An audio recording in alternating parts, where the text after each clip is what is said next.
Peace and blessings, family. It's your brother straight out of Judah, coming at you with day 12 of the Wisdom series. This evening, I'll be coming at you from the books of, if you ain't noticed already, Proverbs, Ecclesiastes, Wisdom of Solomon, and the book of Ecclesiasticus, better known as Sirach. And family, without further ado, let's kick it off and get right into it. Thank you for being with me this evening. Whoever loves discipline loves knowledge, but he who hates reproof is stupid. The good obtains favor from Yahuwah, but the man of wicked devices he declares wrong. A man is not established by wrongness, but the root of the righteous shall not be moved. A capable wife is the crown of her husband, but one causing shame is like rottenness in his bones. The thoughts of the righteous are right ruling. The counsels of the wrong are deceit. The words of the wrong one are lie in wait for blood. But the mouth of the straight one straight delivers them. The wrong are overthrown and are no more, but the house of the righteous stands. A man is praised according to his wisdom, but the perverted of heart becomes despised. Better to be lightly esteemed and have a servant than the highly esteemed who lacks bread. The righteous regards the life of his beast, but the compassion of the wrong is cruelty. Let that sink in. He who tills his land is satisfied with bread, but he who pursues vanities is lacking heart. The wrong shall covet the catch of evildoers, but the root of the righteous yields fruit. And the transgression of the lips is an evil snare, but the righteous gets out of distress. From the fruit of his mouth one is filled with good, and the work of a man's hands is given back to him. The way of a fool is right in his own eyes, but he who listens to advice is wise. A fool's wrath is known at once, but a clever one covers shame. He who speaks truth declares righteousness, but a false witness deceit.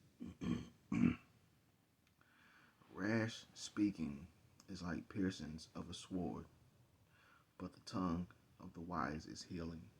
The lip of truth is established forever, but a lying tongue is but for a moment.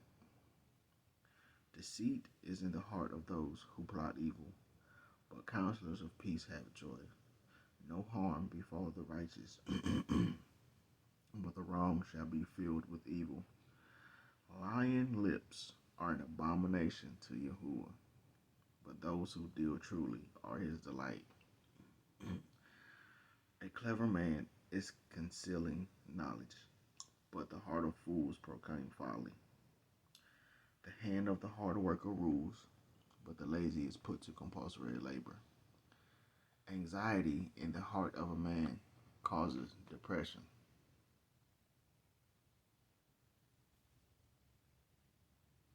I'm going to read that again. Anxiety in the heart of man causes depression, but a good word makes him glad. The righteous is a guide to his neighbor, but the way of the wrong leads them astray. The lazy one has no game to roast, but the hard worker prizes his possessions. In the way of righteousness is life, and in its pathway there is no death. That was Proverbs chapter 12, verses 1 through 28.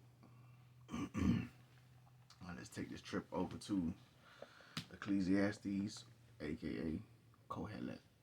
Excuse me, y'all. Chapter 12. Remember also your Creator in the days of your youth, before the evil days come, and the years draw near, when you say, I have no pleasure in them. Before the sun and the light, the moon and the stars are darkened, And the clouds returned after the rain, in the day when the guards of the house tremble, and the strong men shall bow down, when the grinders shall cease because they are few, and those that look through the windows shall become dim, and the doors shall be shut in the streets, and the sound of grinding is low, and one rises up at the sound of a bird, and all the daughters of song are bowed down. Furthermore, they are afraid of what is high, and of low places in the way, and the almond tree blossoms, and the grasshopper becomes a burden, and desire perishes. For man is going to his everlasting home, and the mourners shall go out about the streets. Remember him before the silver cord is loosed, or the golden bowl is broken, or the jar shattered at the fountain, or the wheel broken at the well. And the dust returns to the earth as it was, and the spirit returns to Elohim who gave it. Futility, futility, said the Koheleth, all is futile. And besides being wise, Koheleth also taught the people knowledge, and he listened and sought out, set in order many proverbs. Koheleth sought to find out words of delight and words of truth rightly written. The words of the wise are like goads, and the nails driven by the masters of collections. They were given by one shepherd. And besides these, my son, be warned. The making of many books has no end, and much study is a wearying of the flesh. Let us hear the conclusion of the entire matter. Fear Elohim and guard his commands, for this applies to all mankind.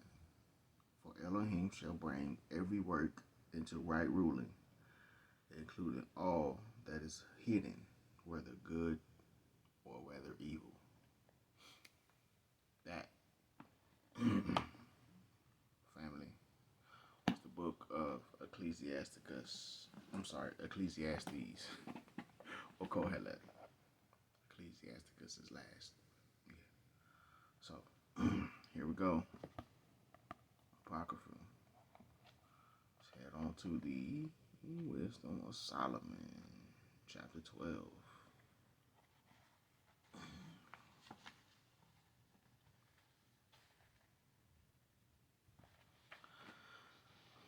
For thine incorruptible spirit is in all things.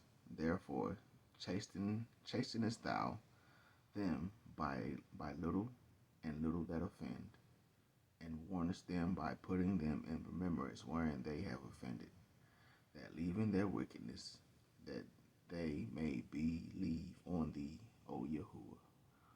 For it was thy will to destroy by the hands of our father both those old inhabitants of thy holy land, whom thou hatest for doing most odious works of witchcrafts and wicked sacrifices, and also those merciless murderers of children and devourers of man's flesh and feast of blood.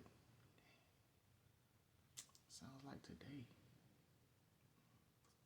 With their priests out of the midst of their adulterous crew, and the parents that killed with their own hands souls destitute of help, that the land which thou esteemest above all others might receive a worthy colony of Elohim's children. Nevertheless, even those thou sparedest as men, and didst send wasp forerunners of thine host to destroy them little by little and little.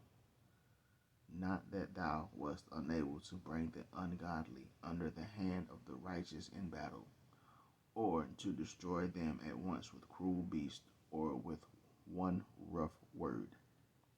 By executing thy judgments upon them, by little and little, thou gavest them place of repentance, not being ignorant that they were a naughty generation, and their malice was bred in them, and that their cogitation would never be changed. For it was a cursed seed from the beginning, neither didst thou for fear of any man give them pardon for those things wherein they sin. For who shall say, what hast thou done, or who shall withstand thy judgment? Or who shall accuse thee for the nations that perish, whom thou hast made? Or who shall come to stand against thee, to be revenged for the unrighteous man? For neither is there any God but thou that carest for all, to whom thou mightest show that thy judgment is not unright. Neither shall king or tyrant be able to set his face against thee for any whom thou hast punished.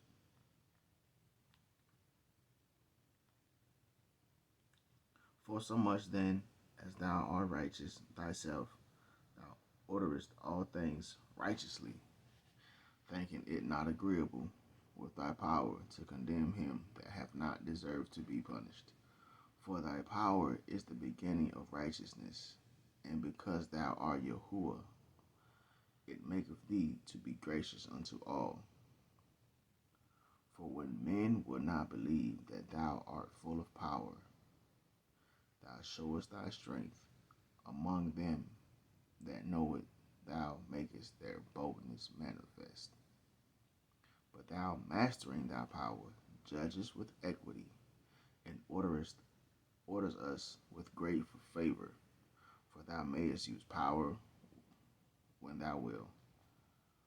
But by such works hast thou taught thy people that the just man should be merciful, and hast made thy children to be of a good hope, that thou givest repentance for sins.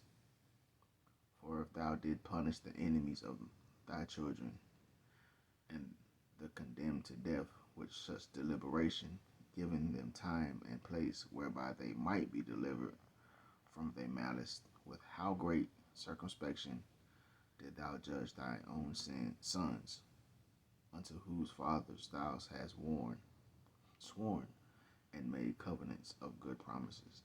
Therefore, whereas thou do chasten us, thou scourge our enemies 1,000 times more, to the intent that when we judge, we should carefully think of thy goodness, and when we ourselves are judged, we should look for mercy. Wherefore, whereas men had lived dissolutely and unrighteously, thou hast tormented them with their own abominations.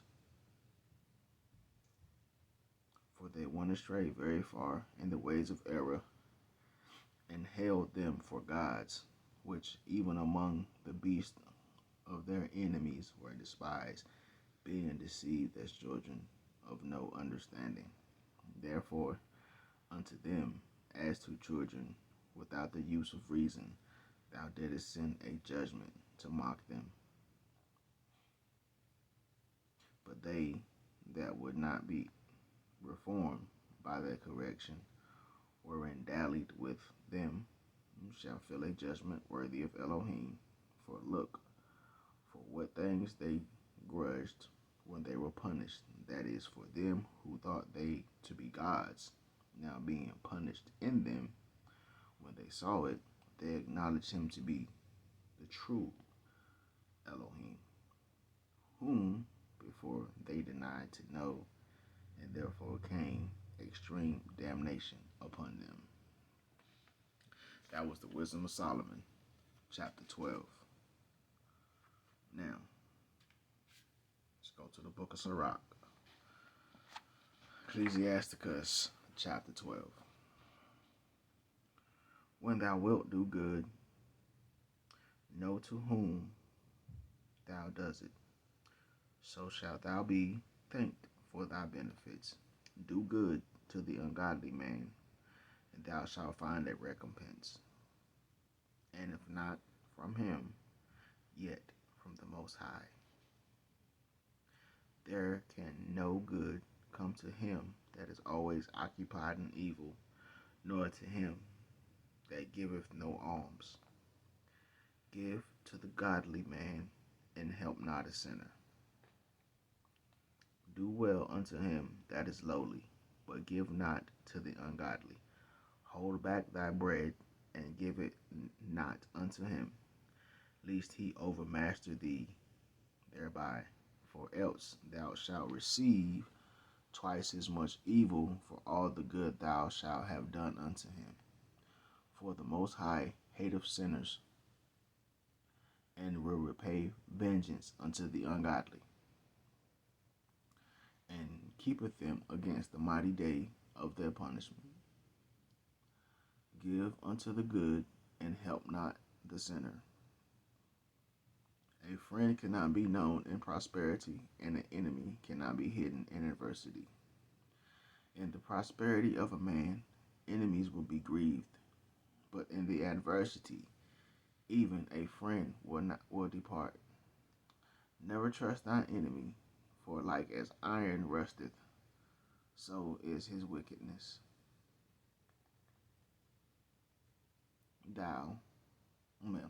Though he humble himself and grow crouching, yet take good heed and beware of him. And thou shalt be unto him as if thou hast wiped a looking glass, and thou shalt know that his rust has not been altogether wiped away. Set not by thee, lest when he hath overthrown thee, he stand up in thy place. Neither let him sit at thy right hand, lest he seek to take thy seat, and thou at the last remember my words, and be pricked therewith. Who will pity a charmer that is bitten with a serpent, or any such as come nigh wild beast?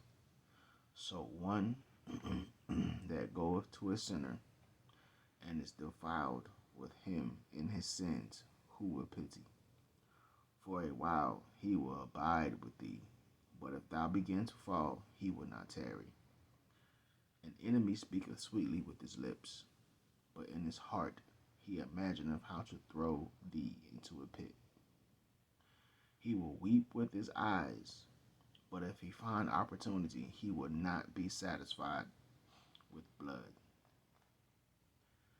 If adversity come upon thee, thou shalt find him there first, and though he pretend to help thee, yet he shall undermine thee. He will shake his head and clap his hands, and whisper much, and change his countenance. Face. Family, that was Ecclesiasticus chapter 12. Thank you for tuning in with me tonight. I really appreciate y'all. Those who are subscribed and who tune in and who give feedback, I greatly appreciate it. Excuse me.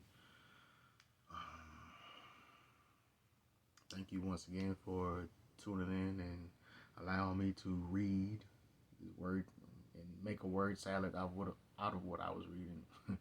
I thank y'all for tuning in. I pray y'all have a wonderful evening, and I pray that your day is blessed beyond measure. Y'all have a good night. Peace and blessings, and I love y'all.